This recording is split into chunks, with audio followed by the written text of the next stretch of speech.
Well, there's still a couple of months left in the year, but for the track and field world, the season has been over for a while, and we've now reached the award season. I did do a video on how Yaroslava Mahuchik got European Athlete of the Year and how we should appreciate her accomplishments, but now we've reached the list of finalists for World Athletics Athlete of the Year.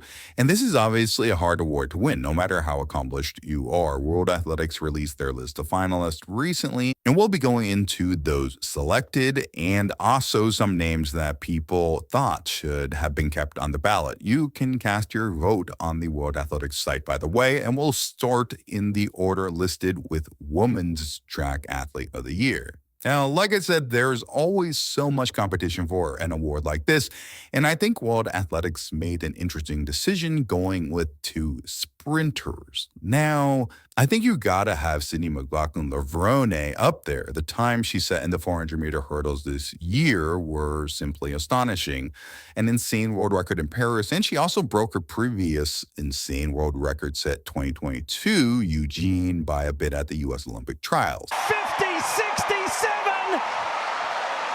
That would tie the world record. Is that the world record? Sydney, I think, is probably the favorite to win this award, no matter who she goes up against. But in the second selection, World Athletics chose Julian Alfred, Olympic 100-meter champion. And this was an interesting selection, not just for the Women's Award, but also for the Men's Track Award, which we'll talk about a bit later in terms of choosing the 100-meter champ. But obviously, this isn't to diminish Alfred. She pulled off a massive 100-meter victory to give St. Lucia its first gold medal in the Olympics, and she's one of the top sprinters all year round. So she definitely should be considered for this award. However, I think one athlete that the athletics powerhouse nation of Kenya was not happy about getting quote-unquote snubbed for this award was Beatrice Chebet. And you can kind of see where they are coming from. Chebet won World Cross Country. That's really not an easy race to win, the Diamond League 5K final. And she also set a world record in the 10K.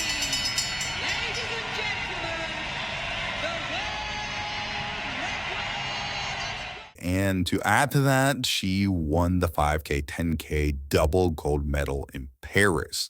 But interestingly enough, there's been some pushback to McLaughlin-Levrone getting the spot over Chebet.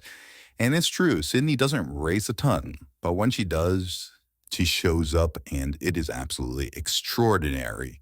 And then Alfred is a 100-meter Olympic champion all, but as we saw with the men's selections, talking about 100-meter champs, it isn't exactly just enough to get you on the finalist spot for this Track Athlete of the Year award. Case in point would be this year's Men's Track Athlete of the Year award, where this time we would get a distance runner going up against a sprinter in Jakob Ingebrigtsen, setting some incredible times, including a 3:26 1500, a ridiculous 7:17 3K to break one of the greatest world records in history. Smashed here by the Norwegian! It's a world record yet again for Jakob Ingebrigtsen! As well as many Diamond League victories. The other candidate would be Letsile Tebogo, the sprinter from Botswana that has burst onto the scene this year, especially in the 200 meters, taking down the favorite Noah Lyles at the Olympics, even though Lyles wasn't quite at 100%. And speaking of Lyles, probably the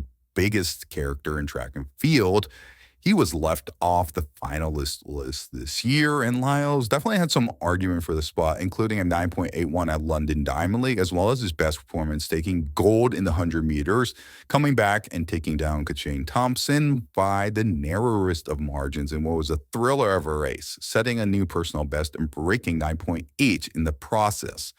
Was that enough for Lyles to get a spot on this list, though? And was it his most impressive year? An Olympic gold in 100 is amazing, but not being able to get the 200 as well and having Tebogo take that race is probably why the Botswanan sprinter is there.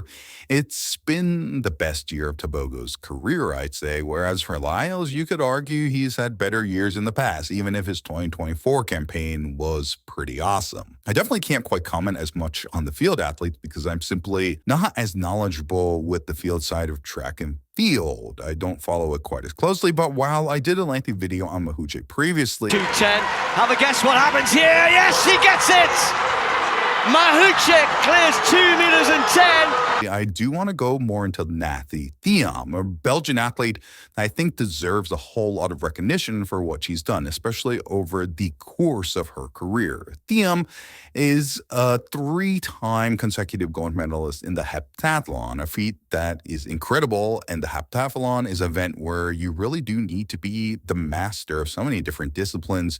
So I definitely think she deserves a lot of consideration. Can't really say who will take it, but I do really like both these nominations. Similarly, with men, I'm familiar with Mondo Duplantis, the GOAT in the pole vault. On the other hand, Miltiadis Tintunglu is an athlete I haven't watched very much, but he's had an exceptional record this year, including indoor, Euro, and Olympic wins. Certainly someone that deserves acknowledgement this year. Meanwhile, we still have the out of the stadium athletes finalists for this year, and these were more for the road events. Both of these feature the Olympic marathon champion on both the men's and women's sides with Tamara Tola and Safan Hassan. Now, Hassan faces another finalist, though, that may have done something even more impressive in the marathon than win Olympic gold. Although you could argue that Olympic gold is the ultimate achievement, but Ruth Cheptegei, a Kenyan runner not even at the Olympic marathon, ran an earth-shattering 2:09:56 time at Chicago Marathon that redefined what we thought could be possible. Is she going to go under 2 hours and 10? She does, I think.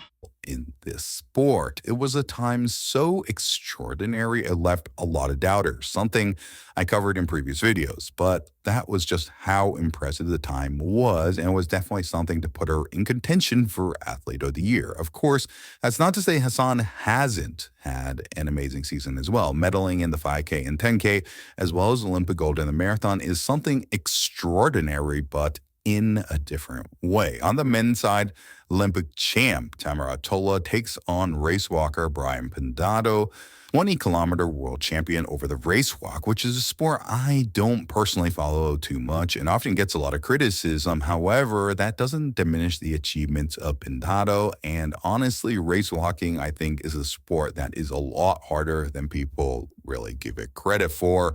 Overall, there's always amazing athletes selected to win Athlete of the Year in this great sport of athletics. And I do think that the cool thing about it is how fans of the sport can contribute with their vote before November 10th. This isn't really a video telling you who I think should win these things, but rather just a video going over the selections, further illuminating their accomplishments, and really giving these athletes the recognition they deserve. If you enjoy coverage of the sport like this, be sure to like and subscribe. See you in the next one.